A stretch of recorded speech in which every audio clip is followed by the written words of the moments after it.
ஓம் சாந்தி. அவ்யக்த சமிகை 7 ஏப்ரல் 2025.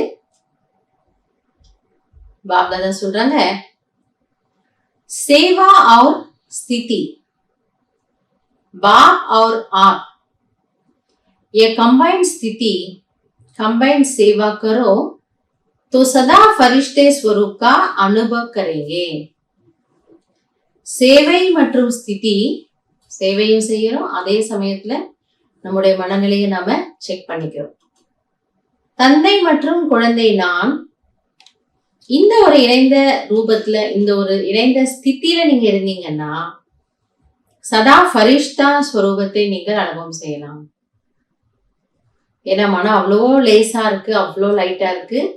ஃபரிஷ்தா அப்படிதானே காட்டுறாங்க, லைட்டா இருப்பாங்க, லேசா இருப்பாங்க, ஒளி உடல்ல இருப்பாங்க, பறந்துகிட்டே இருப்பாங்க. பாபா கூட இருக்கும் பொழுது பாபா என்ன சொல்ல வர்றாருன்னா, நீங்க ஃபரிஷ்தா ஸ்வரூபத்தை அனுபவம் செய்யுங்க. सदा बाप के साथ भी है और साथी भी है, ये डबल अनुभव हो. சோ நான் எப்பொழுதும் பாபா உடனே இருக்கின்றேன் மற்றும் அவர் என்னுடைய துணைவராகவும் இருக்கின்றார். நான் கூட இருக்கிற அது ஒரு விஷயம் இருக்கட்டும், பட் அவர் என்ன நினைக்கிறாரா இல்லையான்னு தெரியணும் இல்லையா? அதுக்குதான் பாபா சொல்ல, நீங்க கூட இருக்கீங்க அப்படின்னா, நினைவுலதான் இருக்கீங்க அப்படின்னா கண்டிப்பா பாபாவுடைய துணை பிரசன்ஸ் உங்களுக்கு ஃபீல் ஆகுது. நான் நினைவு செய்யற அவர் என் கூட வைக்கிற பக்கத்துல இருக்கிறார், அப்படி நமக்கு ஃபீல் ஆகும். स्व की लगन में सदा साथ का अनुभव करो और सेवा में सदा साथी का अनुभव करो. என்ன பாக்குறேன், நான் பாபா என் கூடவே இருக்கிறேன், இது கூட இருக்கு, இது கூட இருக்கு. மற்றும் சேவையில் வரும்பொழுது நான் அதாவது சுயத்தினுடைய ஸ்திதியில வரும்போது நான் அவரோட இருக்கிறேன். மற்றும் சேவையில் வரும்பொழுது சதா அவர் எனக்கு துணையாக இருக்கின்றார். சோ துணையினுடைய அர்த்தம் என்ன? தேவையானப்ப கைட் பண்ணணும், இப்படி பண்ணுங்க அப்படி பண்ணுங்கன்னு சொல்லி கொடுக்கணும், எங்கேயாவது மிஸ்டேக் ஆச்சுன்னா கரெக்ட் பண்ணணும், வழிகாட்டணும், ஹெல்ப் பண்ணணும். இது எல்லாமே ஒரு கைடினுடைய வேலை.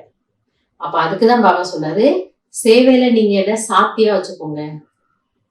சாத்தினா துணைவன், ஏதோ ஒரு சேவைக்காக போறோம், துணைவனா வச்சுக்கோங்க. எதை எப்படி செய்யணும், எப்படி செய்யக்கூடாது, இதை நான் உங்களுக்கு சொல்லி கொடுக்குறேன். உங்களுக்கு சரியான நேரத்துல ஒரு உதவி தேவைப்படுதுன்னா அங்க ஆள் அனுப்புறாரு. எனவே சாத் और சாத்தி, இந்த ரெண்டு வார்த்தையை நீங்க ஞாபகம் வச்சுக்கலாம். கூட இருப்பது மற்றும் துணைவன். சோ அந்த ஒரு ஸ்மிருதி, அதை நம்ம இன்னைக்கு வச்சுக்கலாம். எனவே இன்னைக்கு பாபா சொல்ல வர்றது மே और பாப், நான் மற்றும் தந்தை, இந்த ஒரு சுய ஸ்திதியில இருந்து விஸ்வ சேவை செய்யறதுக்கான பயிற்சி நம்ம செய்து பார்க்கலாம்.